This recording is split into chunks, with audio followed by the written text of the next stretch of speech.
Hello अस्सलाम वालेकुम वरहमतुल्लाहि वबरकातुहू। Welcome to Arabic study group of India. Arabic study group of India में हम आपको खुशामदीद कहते हैं और आपका इस्तकबाल करते हैं। तो अभी तक आपने हमारे चैनल को सब्सक्राइब नहीं किया है तो हमारे चैनल को सब्सक्राइब करें।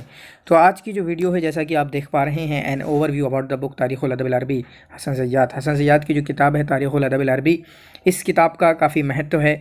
ठीक है, कोई इसको इग्नोर नहीं कर सकता है। अगर वो अरबिक की, चाहे वो पीएचडी के एंट्रेंस एग्ज़ाम की तैयारी कर रहा हो, या इसी तरीके से एमए के एंट्रेंस एग्ज़ाम की तैयारी कर रहा हो, या यूजीसी नेट की तैयारी कर रहा हो, जेआरएफ और नेट के लिए, तो आज हम देखेंगे कि इस किताब में पढ़ना तो बहुत ज़रूरी है, इग्नोर नहीं कर सकते और करना भी नहीं चाहिए। लेकिन देखेंगे कि तारीख़ुल अदब अल अरबी में हमें क्या पढ़ सकते हैं, क्या नहीं पढ़ना चाहिए, मैं बताना चाहूँगा। और रही बात एमए के एंट्रेंस एग्ज़ाम की, अगर आप तैयारी कर रहे हैं, ठीक है, एमए के एंट्रेंस एग्ज़ाम की अगर आप तैयारी कर रहे हैं, तो मैं कहूँगा कि आपको पूरी किताब पढ़ना ज़रूरी है। ठीक है, पूरी किताब को आप पढ़ना चाहिए, आप उसका एक वर्ड भी इग्नोर नहीं कर सकते, क्योंकि आपका सिलेबस डिफाइंड नहीं है। अगर हम यूजीसी नेट की बात करें तो हमारा सिलेबस डिफाइंड है और उसमें लिखा हुआ है कि हमको क्या पढ़ना है और क्या नहीं पढ़ना है। तो इसलिए मैं बताऊंगा कि हमें जो हमारे सिलेबस में है वही हमें पढ़ना है, उसके अलावा हमें कुछ भी नहीं पढ़ना है। तो यहाँ पर किताब शुरू होती है। सबसे पहले हम देखते हैं अदबुल लुगा। ठीक है, मुकद्दमा है अदबुल लुगा, ये सब तो पढ़ना है यहाँ पर। ठीक है, क्योंकि हम तारीख़ुल अदब अल अरबी पढ़ने जा रहे हैं, तो यहाँ बताएंगे कि एक ज़ुबान के अदब की क्या अहमियत होती है, अदब की तारीख़ को याद करने की क्या अहमियत होती है, इसी तरीके से तारीख़ुल अदब को याद करने की और समझने की फ़ायदा क्या होता है, उसका एडवांटेज क्या होता है। फिर उसके बाद यहाँ पर लिखा हुआ है तक़सीम तारीख़ुल अदब। ये तक़सीम तारीख़ुल अदब क्या है, यहाँ पर इन्होंने बांटा हुआ है 5 अक़साम में। अल असर अल जाहिली, तो याद करेंगे आप, अल असर अल जाहिली असर इस्लामी उमवी है, असर अब्बासी है 3, नंबर 4 असर तुर्की असर इन्हितात है, और 5वां असर हदीस है जो अब तक चल रहा है। ठीक है, फिर उसके बाद है अल अरब व मवातिनहुम व तबक़ातुहुम व क़वाइलुहुम अल मशहूरा। इसमें क्या है, इसमें वही है अल अरब अल बाइदा, अल अरब अल आरिबा अल मुस्तअरिबा, तो ये भी याद करना ज़रूरी है। ठीक है, इसी तरीके से अरब के उस वक्त जाहिली में इज्तिमाई समाजी हालात क्या थे, सियासी हालात क्या थे, दीनी हालात क्या थे, अक़ली हालात क्या थे। हालांकि इस किताब में बहुत कुछ यहाँ पर नहीं दिया हुआ है, लेकिन वही बुनियादी बातें जो होती हैं कि अरब के लोग शराब ज़्यादा पीते थे और उसी शराब की वजह से वो सखावत ज़्यादा करते थे। ठीक है, तो वो जो कुछ अरब की सोशल आदतें थी उनकी, ठीक है, और इसी तरीके से अपनी असबियत काफ़ी थी, अपने ख़ानदान के लिए हमीयत काफ़ी उनके अंदर थी, तो वो सारी चीज़ों को हमें समझना है। ठीक है, तो यहाँ पर पहला बाब शुरू होता है अल असर जाहिली के नाम से। पहला बाब शुरू होता है असर जाहिली के नाम से। तो फ़सल अव्वल में है नशातुल लुगा अल अरबिया, ये पढ़ना है हमें, क्योंकि असलुल लुगा अल अरबिया हमारे सब्जेक्ट में है। अल लुगात अस्सामिया, तो यहाँ पर लुगात अस्सामिया दी हुई हैं कि साम बिन नूह जो है उनसे जो लुगात मिलती हैं, ठीक है, तो उनमें कौन कौन आया है, तो लुगात सामिया को पढ़ना है। अरबी है, अरबी के साथ कौन कौन सा है। इसी तरीके से आर्य ज़ुबानों का तज़किरा है और ये पढ़ना है। ठीक है, अस्वाक का जिक्र है, तो अस्वाक में सबसे अहम है उकाज़ है, मजू मजन्ना है, मजाज है। ठीक है, इस तरह की जो बाज़ार हैं, अस्वाक हैं, उनको देखें। ठीक है, और असर मक्का व अमल कुरैश में कोई अहम बात नहीं है। ठीक है, फ़सल सानी है बाब अव्वल की नस्र। ठीक है, नस्र में यहाँ पे कुछ बुनियादी बातें लिखी होंगी। फिर तक़सीम नस्र, नस्र किस किस तरीके की होती हैं, अल ख़िताबा है, या इस तरीके से जो भी चीज़ें अनवाउल मासूर मिन्हु, जैसे हिकमा है, वसीयत है, खुतबा है, तो आप इसको देख सकते हैं। ठीक है, पहली बात तो कि अगर आपसे पूछ लिया जाए कि हिकमा, वसीया, खुतबा ये किसकी अक़साम में से हैं, तो ये नस्र की अक़साम में से हैं, शेर की अक़साम में से नहीं है, वो सारी पूछे सकते हैं। फिर इसी तरीके से हिकमत में कौन मशहूर हैं, कौन, ये सारी चीज़ें। मुमय्यज़ात नस्र जाहिली की मुमय्यज़ात क्या हैं, ख़ुसूसियात क्या हैं। फिर इसी तरीके से ख़िताबत क्यों ज़रूरत पड़ी, इसकी ख़िताबत क्यों करते थे, ख़िताबत का उसलूब क्या था, और अशहरुल ख़ुतबा कौन कौन है, ये तो हमारे सिलेबस में है। ठीक है, जैसे असर जाहिली में से अशहरुल ख़ुतबा में हमारे सिलेबस में कौन है, क़ैस बिन साइद अल यादी हैं, और इसी तरीके से आपके उक़्सुम बिन सैफ़ी हैं। अमर बिन मादी करब अज़्ज़बैदी आप पढ़ सकते हैं, लेकिन हमारे सिलेबस में मौजूद नहीं है। तो उनकी हयात के बारे में लिखा होगा। क़ुस बिन सैद अल यादी ये पादरी थे, कौन थे आपके, ये पादरी थे। इसी तरीके से इनके बारे में अल्लाह के नबी सल्लल्लाहु अलैहि वसल्लम ने कहा कि जब इनको देखा कि ये उकाज़ में खुतबा दे रहे हैं, कि मैं उम्मीद करता हूँ कि अय्युबासा उम्मतन वाहिदा, की एक उम्मत के तौर पे इनको उठाया जाएगा। ठीक है, ये क़ुस बिन साइदा के बारे में कहा, तो इनके खिताब हैं, जैसे वो है या अय्युहन्नास, या माशरा याद, वो इस्माउ वाऊ, ठीक है, वो इन्नहु मन आता फ़ात, वो वाला जो है वो इनका है। ठीक है, फिर इसी तरीके से आमिर बिन मादी करब ज़ुबैदी, ये इस्लाम भी लाए 9 हिजरी में तकरीबन। ठीक है, क़ादसिया में शरीक हुए और फ़ारिस समझे जाते हैं, तो इनके बारे में। और इसी तरीके से असर नस्र जाहिली की नमाजिज हैं। नमाजिज इसी तरीके से इस किताब का एक ख़ास उसलूब है कि किसी असर के बारे में गुफ्तगू इन्होंने की। ठीक है, अभी इन्होंने ना जाहिज़ के बारे में बात की है, ना इन्होंने यानी उनके उस दौर के आलाम के बारे में बात नहीं की, लेकिन उससे पहले नमाज़िज दे देते हैं। तो नमाज़िज के ताल्लुक़ से आपको क्या करना है, उन नमाज़िज को पढ़ना है, ठीक है, चाहे वो नस्र के हों या शेर के हों, उनको देखें जो आपको अच्छे लगें तो उनको नोट कर लें। इसी तरीके से ऐसा लगे सिलेबस के हिसाब से भी देख सकते हैं। जैसे मैं शेर पढ़ रहा हूँ और शेर मेरे सामने आ गए आपके ज़ुहैर इब्न अबी सलमा के, किसके, ज़ुहैर इब्न अबी सलमा के शेर आ गए, तो मुझे अच्छे लगेंगे उनके जो हिकमत के अशार हैं उनके आखिरी मुअल्लिक़ा में, तो मैं उनको नोट कर लेता हूँ। फिर इसी तरीके से सिलेबस के हिसाब का क्या मतलब है कि आपके सिलेबस में जो है उसके नमूज़ज को आप देख लें, तर्जुमा भी कर लें, क्योंकि पूछा जा सकता है कि ये शेर किसका है। जैसे ये सवाल पहले बहुत ज़्यादा पूछे जाते थे, अब कम कर दिया है, लेकिन अब भी एक दो सवाल इस तरह का आ जाता है। तो नमाज़िज जो हैं, जैसे नमाज़िज मिनन नसरिल जाहिली होगा तो वहाँ पर नमाज़िज दिए होंगे, खुतब के नमाज़िज होंगे, अमसाल के नमाज़िज होंगे, इसी तरीके से वसीयत के नमाज़िज होंगे, फिर वो किसकी हैं वो भी नमाज़िज होंगे। तो उनको आप देख सकते हैं, टिक कर सकते हैं कि हमें याद रहे कि ये किसके हैं। अमसाल है, हिकम है, खुतब है, वसाया हैं, ठीक है। जैसे अमसाल में यहाँ तो किसी का नाम नहीं लिखा हुआ, हिकमत में है ज़ुहैर बिन जनाब अल कल्बी हैं, और भी दूसरे लोग हैं। खुतब में किसके, खुतबा बिन साइदा के खुतबे हैं। इसी तरीके से आपके अमर बिन मादी करब ज़ुबैदी के खुतबे हैं, अब्दुल मुत्तलिब का खुतबा है। इसी तरीके से आपके उक़्सुम बिन सैफ़ी का खुतबा है, ठीक है। फिर फ़सल सालिस में यहाँ पर शेर से बहस हो रही, कौन सा शेर, असर जाहिली का शेर। तो आप देखें शेर की तारीफ़ दी होगी, शेर किसे कहते हैं, अल कलामुल मौज़ून अल मुक़फ़्फ़ा। और इसी तरीके से शेर जो है यानी नस्र से भी पहले है, शायद ऐसा कहा इन्होंने या कुछ भी, ठीक है। तो शेर सबसे पहले कब आया, कैसे आया, वो सब बातें की हैं। और अरब ने शायरी कब की, किस तरीके से की, अनवाउ शेर कितनी हैं। जैसे अनवाउ शेर के लिए 3 चीज़ें लिखी हैं, पहला है अल-क़ससी और तमसीली भी उसको कहते हैं, एक है अल-ग़िनाई है, ठीक है। इसी तरीके से और भी है, ठीक है। तो ये 3 अक़साम दी हुई हैं अनवाउ शेर की, ठीक है। फिर उसके बाद शेर अरबी में कहानियाँ क्यों नहीं हैं। इसी तरीके से मलाही में मशहूरा कौन से हैं, इनको यहाँ पे ख़ास कुछ मिलेगा नहीं शायद। मुमय्यज़ात शेर जाहिली क्या हैं, रिवाया वल मुअल्लक़ात, तो यहाँ पर मुअल्लक़ात के बारे में काफ़ी ख़ास ज़िक्र है, ठीक है। सबसे पहले तो ये लिए लिखा है कि असर जाहिली में कौन कौन से अहम किताबें, जैसे वहाँ पर जमहरत व अशार अल अरब का तज़किरा है अबू ज़ैद अल कुरशी की, उसमें क्या क्या है।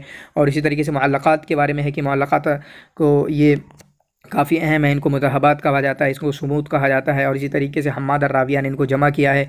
और मुअल्लक़ात अस्सबअ मशहूर हैं, और इनके बारे में मशहूर है कि ये मुअल्लक़ात या अशार, मुअल्लक़ात मतलब लटकाए हुए, तो इनको लटका दिया गया था काबा की दीवार पे, काफ़ी बेहतरीन होते थे, इसकी वजह से इनको लटका दिया जाता था। फिर इनको मुतहबात भी कहा जाता है, मतलब सोने पे जिनको सोनियाया गया हो, यानी गोल्डियाया गया हो, ठीक है, सोने से करा गया हो। तो क्यों कहा जाता है, कहते हैं कि सोने से करके इनको, सोने का चांदी के जो लिखते हैं ना उस तरीके से लिखा जाता था। तो काफ़ी अच्छे थे, काफ़ी बेहतरीन थे, जिसकी वजह से। और उनके आलाम के नाम मशहूर हैं, जैसे इमरुल कैस हैं आपके, ज़ुहैर हैं आपके, तरफ़ा हैं, अंतरा हैं, लबीद हैं, आरिफ़ बिन हिल्लिज़ा हैं, ठीक है, आमिर बिन कलसूम है, ये 7 हैं। फिर उसके बाद 3 का भी तज़किरा है, वो 3 कौन हैं, मुअल्लक़ात सबा के बाद मुअल्लक़ात अशरा में 3 कौन हैं, वो आप मेरे कमेंट में ज़रूर लिखेंगे, देखेंगे आपका।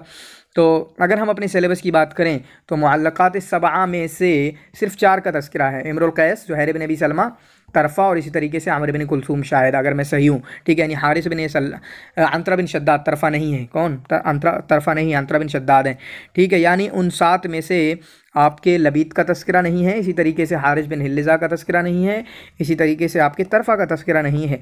तो मुझे जहाँ तक लगता है, अभी तक 2 बार हुआ है रिवाज नए सिलेबस के बाद, मुझे लगता है कि ऐसा नहीं पूछेंगे जो सिलेबस के बाहर है, लेकिन फिर भी आप एक कॉशियस के, ठीक है, एक कॉशन के हिसाब से, यानी एहतियात के हिसाब से आप 7 को पढ़ें, ठीक है। 7 को पढ़ें, 7 के बारे में बहुत ज़्यादा भी नहीं है, और 7 की सिमिलर चीज़ें देखें, पैदाइश के हिसाब से कौन कहाँ पैदा हुआ, कौन किसकी कहाँ वफ़ात हुई, ठीक है। इसी तरीके से आगे पीछे बनाते रहें कि इमरुल कैस की पैदाइश इतनी है, फिर इतनी है, फिर ज़ुहैर बिन अबी सलमा का यहाँ से यहाँ तक है, उनकी इतनी यहाँ तक, तो सारी डेट वगैरह और उनकी जगह पैदाइश।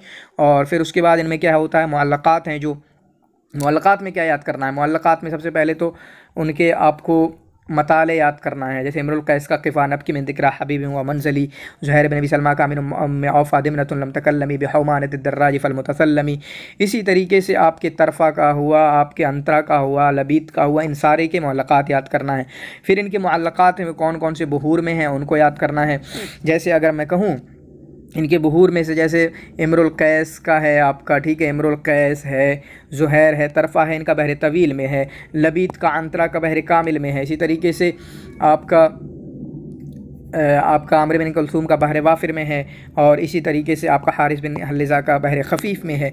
फिर उसके बाद एक और अहम चीज़ है, इनके कवाफ़ी याद करना है आपको, ठीक है, सबके कवाफ़ी याद करना है। जैसे हम कवाफ़ी की बात करें तो इम्रुल कैस का लामिया है, ये कैसे पता चलेगा? आमिन उम्मी औफ़ा दिमनतुन लन तकल्लमी बिहौमानति दर्राजी फल मुतसल्लमी, तो ये किसका है? ये तो ज़ुहैर बिन अबी सलमा का पढ़ दिया मैंने। क़िफ़ा नबकी मिन हौमानति क़िफ़ा नबकी मिन ज़िक्र हबीब व मंज़ली बिसिक़्तिल लवा बैनत दुख़ूल फ़हौमली, ठीक है। तो ये लाम आखिर में आ रहा है, तो लाम जहाँ होगा वो काफ़िया होता है। ये इल्मुल अरूज़ की बहस है कि काफ़िया किसको कहते हैं, काफ़िया की सही तारीफ़ क्या है, वो इल्मुल अरूज़ में हम पढ़ेंगे, आप लोग पढ़ेंगे, ठीक है।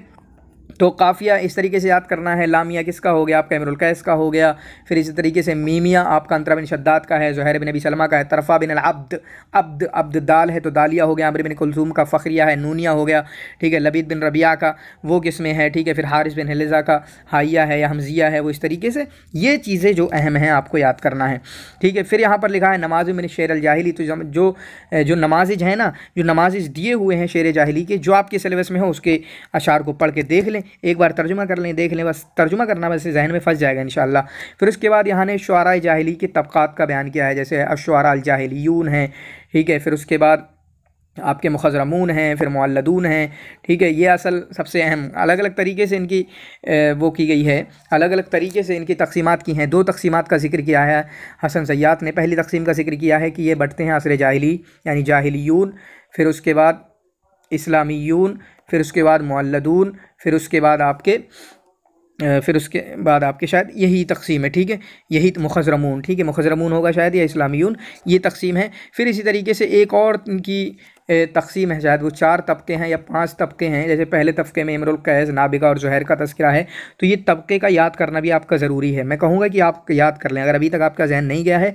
जो इस बहस के जो तबक़ात-उश-शुअरा अश-शुअराउल जाहिलियून व तबक़ातुहुम है, इसके नीचे शायद 2 तरह की तक़सीमात हैं। तो एक तक़सीम है कि तक़बात, तो उसमें पहला का उमरुल कैस है, ज़ुहैर बिन अबी सलमा है, इसी तरीके से नाबिगा ज़ुबयानी है। ये तबक़ात याद कर लें, ठीक है। ये आपसे पूछा भी जा सकता है, क्योंकि नुक्काद ने ये तक़सीम बनाई हुई है कि उन्होंने पहले दर्जे पे इन बड़े शुअरा को रखा है, फिर उसके बाद दूसरे पे और लोगों को, तीसरे पे और लोगों को, चौथे पे और लोगों को, उनके अशार के हिसाब से, क्योंकि नुक्काद यही काम करते हैं, ठीक है। फिर इसी तरीके से आप देखें इनके बारे में डिटेल है। इमरुल कैस के बारे में लिखा हुआ होगा, इमरुल कैस, नाबिगा, तो इमरुल कैस को तो पढ़ना ही है, ठीक है। नाबिगा ज़ुबयानी के बारे में सवाल पहले बहुत आते थे, अब नहीं है। मैं कहूँगा कि नाबिगा ज़ुबयानी को पढ़ लें, ज़ुहैर को पढ़ लें, आशा को पढ़ लें, अंतरा को पढ़ लें। वही मैंने ऊपर कहा ना कि सिलेबस में कौन कौन है हमारा, इमरुल कैस है, ज़ुहैर बिन अबी सलमा है, इसी तरीके से अंतरा हैं और आमिर बिन कुलसूम है, ये हैं। लेकिन आप नाबिगा भी पढ़ लें, इसी तरीके से आशा को भी पढ़ लें, इन सबको पढ़ लें, ये सब अहम है। फिर यहाँ पर इनकी ज़िंदगी के बारे में होगा, फिर इनके एक आध मुअल्लिक़े के बारे में जो डिटेल है वो भी पढ़ लें। जैसे मुअल्लिक़े के बारे में क्या हुआ, दिया हुआ है इन्होंने, मुअल्लिक़े का बिल्कुल खुलासा दिया हुआ है, क्यों कहा है, अगर उनके कहने की वजह है, कोई रीज़न है मुअल्लिक़ा कहने का, तो वो रीज़न बयान किया है। इसी तरीके से वो कहाँ से शुरुआत कैसे की है, फिर आखिर कैसे किया है, वो ज़िक्र किया हुआ है, ठीक है। जैसे इमरुल कैस ने अपनी गज़लिया शायरी भी ज़िक्र अक़लाल है, सारी चीज़ें। इसी तरीके से ज़ुहैर बिन अबी सलमा ने भी ज़िक्र अक़लाल, लेकिन आखिर में हिकमत बयान की है। इसी तरीके से इन्होंने आपस ज़ुबयान के दरमियान जो जंग हुई थी उसका काफ़ी लंबा तज़किरा किया है, और वही इनके मुअल्लिक़ा लिखने का सबब है। वो जंग कौन सी थी आप उसका लिखिएगा, ठीक है। फिर इसी तरीके से अंतरा बिन शद्दाद ने जो है अपनी तरफ़ा ने, अंतरा ने अपनी ऊँटनी के बारे में बहुत लिखा है। आमिर बिन कुलसूम ने आमिर बिन हिंद के से जो लड़ाई हुई थी उसके बारे में लिखा है। हारिसा बिन हल्लिज़ा ने आमिर बिन कुलसूम की मुखालिफत में लिखा हुआ है, जो आमिर बिन हिंद के सामने हुई थी इर्तिजाली, इन्होंने मुअल्लिक़ा कहा है। और इसी तरीके से हारिस बिन हल्लिज़ा की एक तारीफ़ भी बयान की है कुछ, ठीक है। तो इस तरीके से मतलब इनकी डिटेल में, और मुअल्लिक़ा का जो ख़ुलासा है, क्योंकि अहम हुआ ना मुअल्लिक़ात के बारे में तो हम पढ़ना ही अलग से, तो ये ख़ुलासा दिया हुआ है इन सब के मुअल्लिक़ात के बारे में कि ये जिस्ट है इनके मुअल्लिक़ा का, तो उसको पढ़ना आपके लिए ज़रूरी है, ठीक है। फिर लबीद बिन रबिया को भी पढ़ें, मैंने कहा। हाँ, हातिम अत्तायुम बिन सल्त, इन दोनों को अब पढ़ने की ज़रूरत नहीं है, क्योंकि अब नहीं पूछे जाएंगे। लेकिन याद रखना, अगर आप एमए की तैयारी कर रहे हैं, पीएचडी की तैयारी कर रहे हैं, तो आप पढ़ें, ठीक है, क्योंकि फिर ये आपसे वहाँ भी पूछा जाएगा। देखें, हम यही जिक्र कर लेते हैं। हातिम अत्ताई क्या, ये ज़िक्र जूद में मतलब बहुत सख़ी थे, इनकी बीवी भी सख़ी थी, ये भी सख़ी थे, और उसकी वजह से इनके अशार में उसका असर दिखता था। उमैया बिन अबी सल्त, ये क्या हैं, ये मुसलमान तो नहीं हुए थे। और इसी तरीके से अल्लाह के रसूल सल्लल्लाहु अलैहि वसल्लम ने कहा आमिना लिसानु व कफ़रा क़ल्बुहु, इस तरीके से उनकी ज़ुबान तो ईमान लाई, यानी शेर शायरी ऐसी थी कि तौहीद का बयान, ईमान का बयान, सारी जन्नत जहन्नम और सारी चीज़ों का बयान। लेकिन फिर उसके बाद इस तरह का सवाल अभी तक तो शायद मुझे मेरी नज़र में नहीं है, इनको भी देख सकते हैं, ठीक है। ख़त के बारे में 2-3 लाइनें होंगी कि ख़त सबसे पहले कहाँ आया, फ़ैनिकी मिस्री, इस तरीके से 2-3 बातें आपको याद करना होंगी। तो पहला बाब हमारा ख़त्म हुआ। ये कौन सा पहला बाब था? असर जाहिली के ताल्लुक़ से। अब बाब सानी है जो हमारा असर सदर इस्लाम व दौलत उम्मिया है, या पूरे अल असरुल इस्लामी भी कह सकते हैं इसको, यानी शुरुआती इस्लाम का दौर, इसी तरीके से असर उम्मी। तो फ़सल अव्वल है अल अदबुल इस्लामी।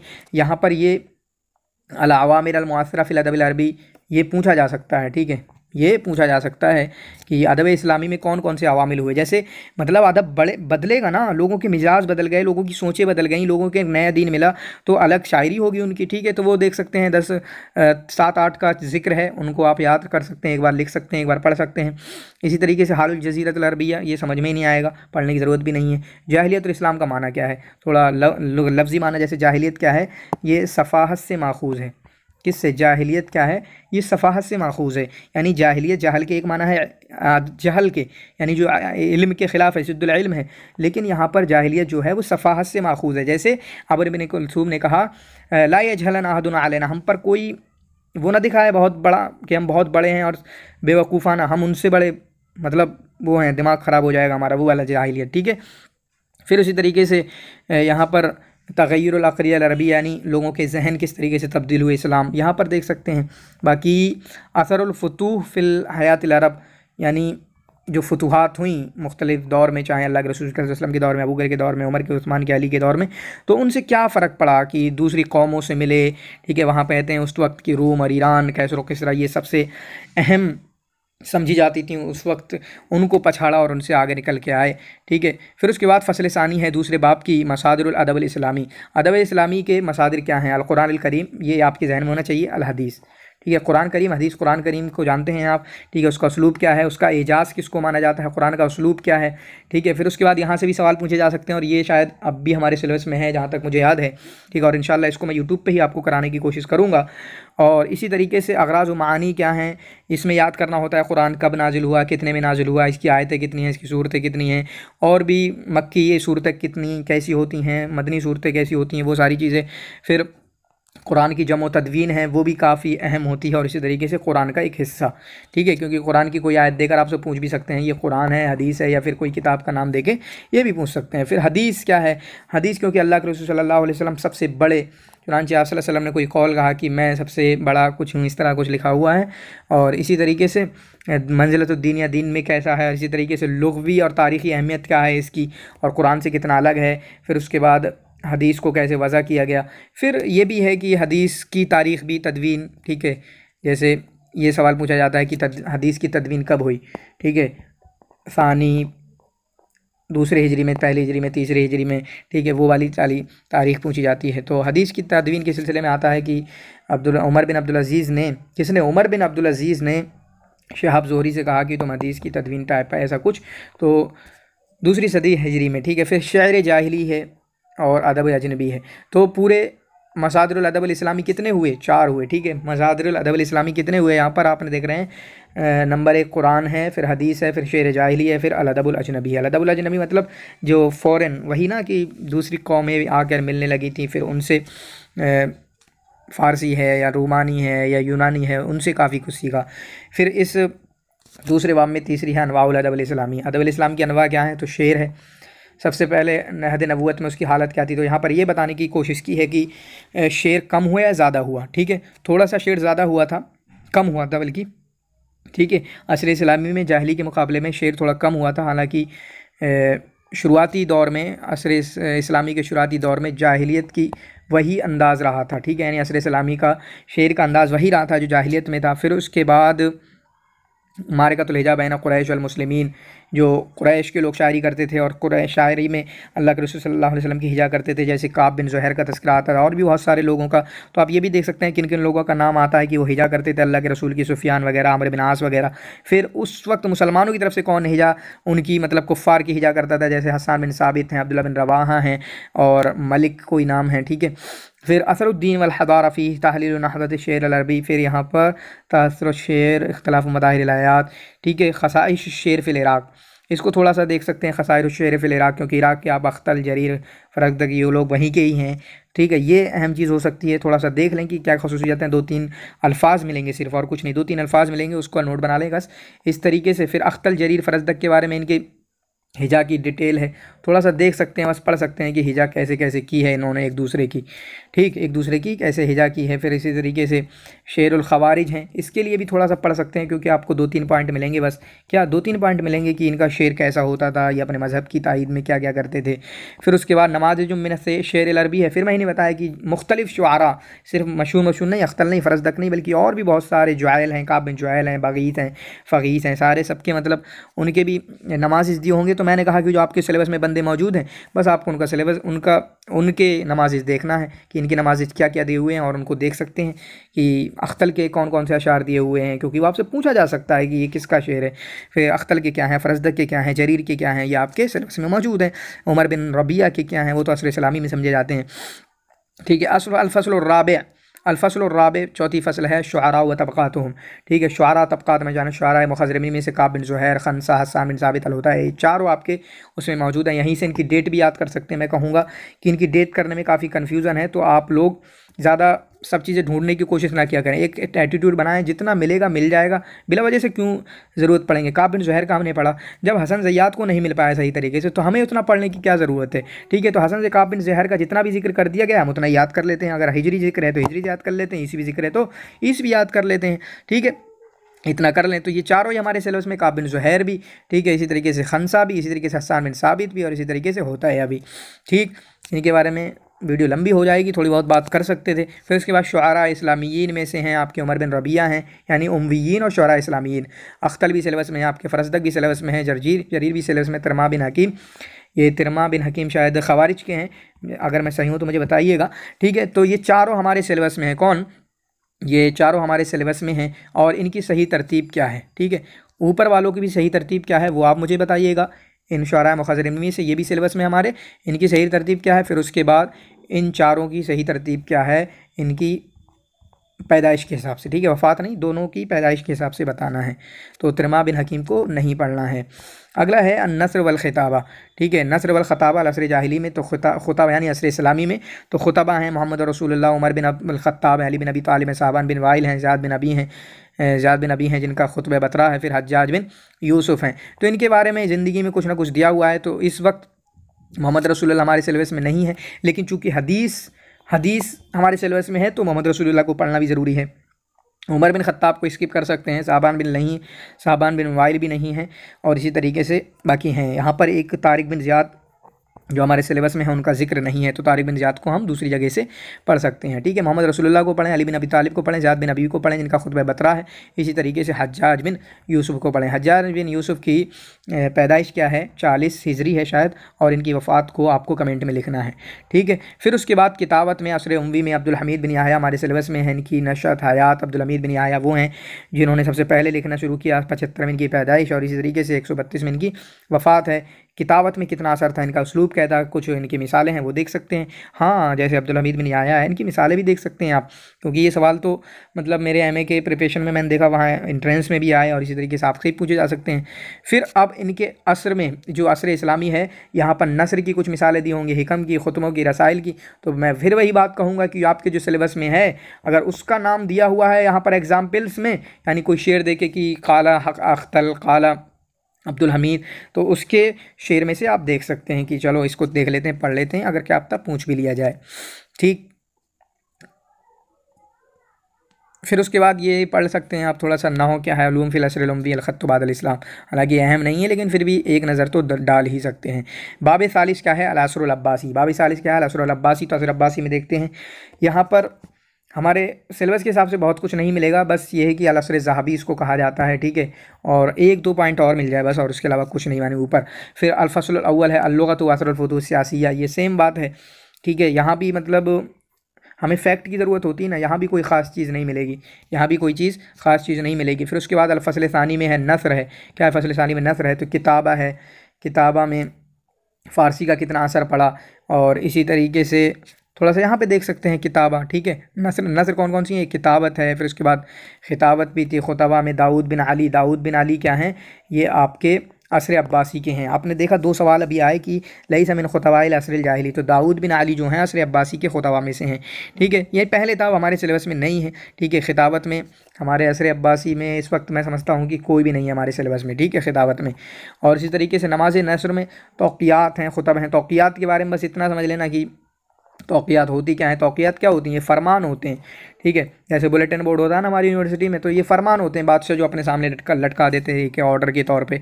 इसी तरीके से मकामात की थोड़ी बहुत तारीख़ अगर कोई दी होगी तो वो देख सकते हैं। रसाइल की थोड़ी बहुत तारीख़, या किस किस के रसाइल हैं ये, बाकी आगे चलते हैं। अलफसलुस सालिस है कुत्ताब, ठीक है। अलफसलुस सालिस है कुत्ताब। मुझे नहीं पता था जब मैं पढ़ रहा था कि इब्नुल मुक़फ़्फ़ा हमारे सिलेबस में है ही नहीं, इब्नुल मुक़फ़्फ़ा हमारे सिलेबस में नहीं, लेकिन मैं कहूँगा कि आप पढ़ लें, क्योंकि एक पेयर आपका बनता है कैसे, इब्नुल मुक़फ़्फ़ा और जाहिज़, ठीक है, इनका पेयर बना के पढ़ लें। फिर उसके बाद इब्नुल अमीद का पेयर बना के पढ़ लें। ख़वारिज़मी हमारे सिलेबस में नहीं है, इनको कट कर दें। अब बदियुज़्ज़माल हमदानी इनका एक पेयर है जो मकामात वाले हैं। पहले मकामा किसने लिखा, बदियुज़्ज़माल हमदानी ने, फिर हरीरी ने लिखा। हरीरी कहाँ के हैं, बदियुज़्ज़माल हमदानी कहाँ के हैं, ये आपको लिखना है। फिर इसी तरीके से क़ाज़ी अल-फ़ाज़िल और साहिब इब्न अब्बाद का एक बनता है, इब्न अमीद, शायद कोई दूसरे भी हैं, ठीक है। तो इनके पेयर बना के आप याद कर सकते हैं और इनकी डेट अच्छे से इनको देख सकते हैं। इब्नुल मुक़फ़्फ़ा क्या है, 106 से 142 हैं। जाहिज़ क्या है, 159 से 255 हैं।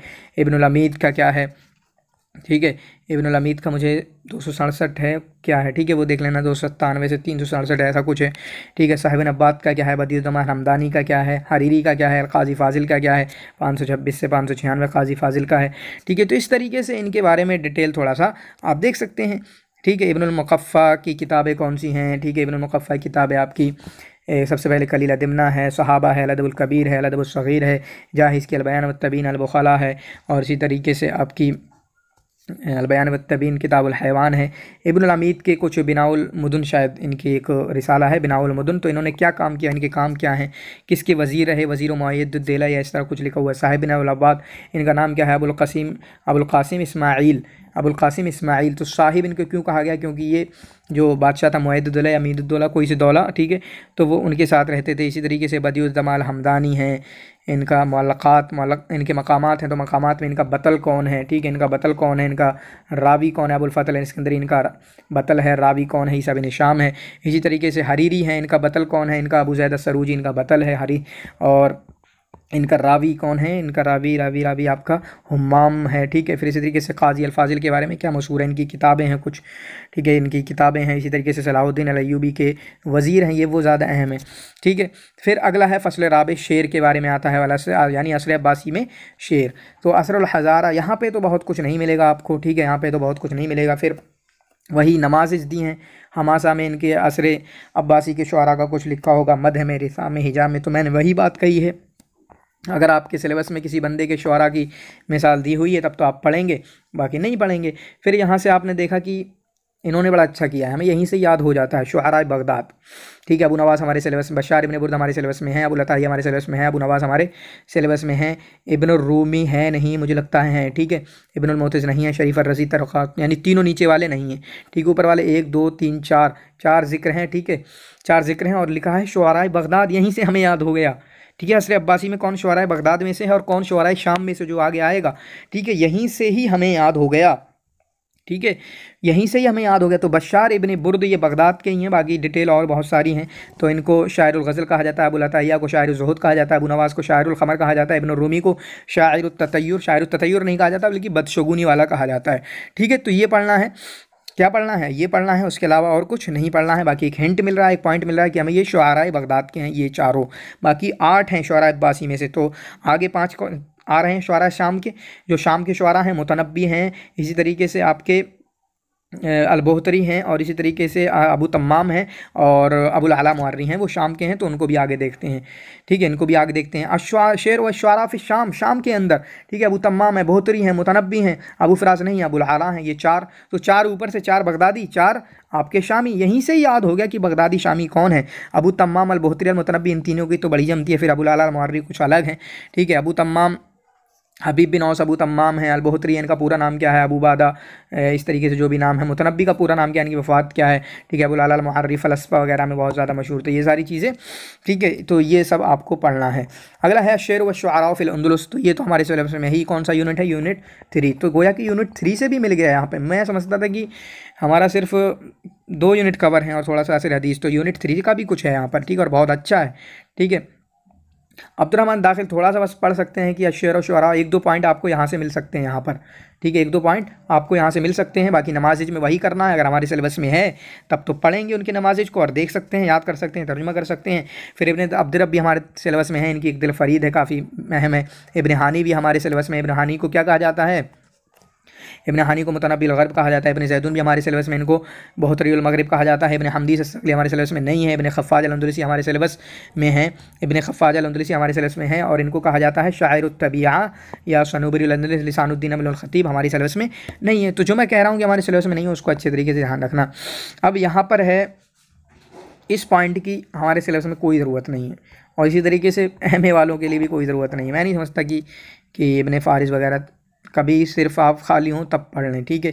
इसी तरीके से अत-तर्जुमत व तालीफ़, अत-तर्जुमत व तालीफ़ बस 5-6 मिनट में पढ़ के, 10 मिनट में पढ़ के, 5 मिनट में पढ़ के 1-2 पॉइंट मिले तो बस ले लें और कुछ नहीं, ठीक है। बाकी ये अब के दौर के हिसाब से यहाँ पर हमें कुछ नहीं मिलेगा। जो ये है अल-उलूमुल अदबिय्या, इल्मुल अदब क्या क्या था, अब इनको पढ़ने की कोई ज़रूरत नहीं है। बस जो पढ़ने की ज़रूरत है वो ये है, अबुल फ़र्ज अल-अस्महानी किताबुल अग़ानी, यूनिट 6 है शायद, ठीक है। अबुल फ़र्ज अल-अस्महानी किताबुल अग़ानी, फिर उसके बाद नीचे नीचे इब्ने उलूमुल बयान, यहाँ से सिर्फ इतना पढ़ने की ज़रूरत है, ठीक है। सिर्फ एक टॉपिक अबुल फ़र्ज अल-अस्महानी किताबुल अग़ानी के बारे में पढ़ने की ज़रूरत है, और कुछ पढ़ने की ज़रूरत नहीं है। बाकी यहाँ पर ये अब सिलेबस में नहीं है, लेकिन मैंने फिर भी कहा था कि आपको जो है हमारे जो फ़ुक़हा हैं, अबू हनीफ़ा, नोमान, इन चारों के बारे में, थोड़ा मुस्लिम बुखारी के बारे में पढ़ सकते हैं, लेकिन आएगा नहीं, ये मैं कह रहा हूँ, आएगा नहीं, ठीक है। और इसी तरीके से यहाँ पे भी कुछ नहीं है। अल-मक़ामात लिखा हुआ है, तो 1-2 लफ्ज़ यहाँ पे भी देख सकते हैं, ठीक है। अल-मक़ामात जैसे अल-क़िसस वल मक़ामात है, नहीं है ना, हमारे यूनिट किस में है, यूनिट 2 में है। अल-हिकायात है, ठीक है, अल-हिकायात अल्फ़ लैला व लैला के बारे में कुछ है, ठीक है। इसी तरीके से कलील व दिमना के बारे में कुछ है। अल-मक़ामात की दावत के बारे में, अल-मक़ामात में यहाँ से मिल जाएगा कि कौन कौन है। जैसे मक़ामात के बारे में आप सिर्फ हमज़ानी को जानते हैं, हरीरी को जानते हैं, लेकिन आप ना ज़मख़शरी को जानते हैं, ना लायाज़जी को जानते हैं, ना इब्न दुरैद को जानते हैं।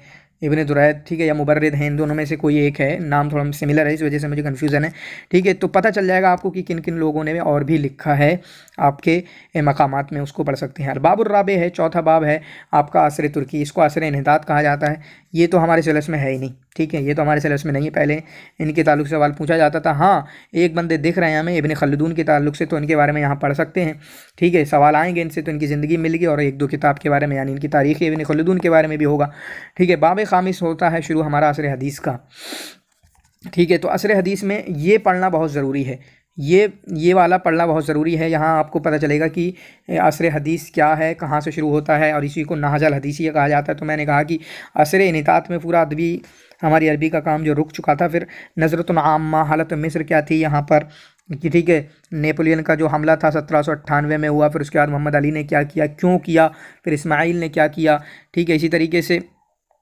जो ऑक्यूपेशन था अंग्रेज़ों का मिस्र पर, तो उनकी वजह से क्या इल्मी तरक्कियाँ हुई वो आपको पता चलेगा। वो मतबाआत लेके आए, वो ये लेके आए, वो लेके आए, वो सारा।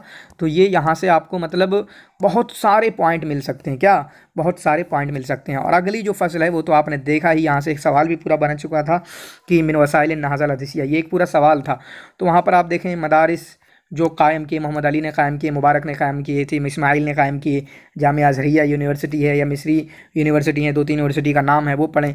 तिबात में, तिबात का मतलब पहले तो ये पॉइंटर ही आपके सामने है कि आपको पता होना चाहिए कि ये वसाइल नाज़ल हदीसिया में से, यानी इनकी वजह से नाज़ा हदीसिया हुई। नाज़ा हदीसिया का मतलब नए तौर पे अरबी ज़ुबान को रूग मिला। मदरसा है, अज़हर यूनिवर्सिटी है, मिस्री का यूनिवर्सिटी है। इसी तरीके से तबाअत है, यानी पब्लिशिंग है, सहाफ़त है, यानी जर्नलिज़म है। इसी तरीके से तमसील है, मतलब ड्रामे वगैरह। इसी तरीके से अकेडमी है, अकेडमीज़ हैं, और इन अकेडमी में से कई अकेडमीज़ हैं, 3-4 का यहाँ पर तस्करा है, बाकी आप नेट से भी देख सकते हैं। और यही मशहूर है अल-मजमुअल अल-इल्मिया दिवश, ये कब बनी ये देखें, मजमुअल लुग़ा अल-अरबिया काहिरा। इसी तरीके से कुछ शाम वगैरह, मिस्र वगैरह में भी हैं, यही मजमू लुग़त अरबिया।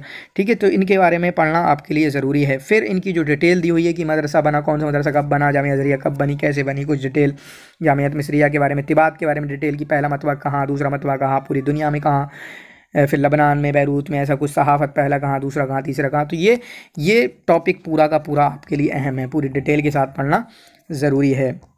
दूसरी फ़सल सालिस है नस्र है। क्या है? नस्र है। तो इसमें असातीज़ुन नाज़ा अल हदीसा फ़ी मिस्र व शाम वल इराक़ वल मग़रिब।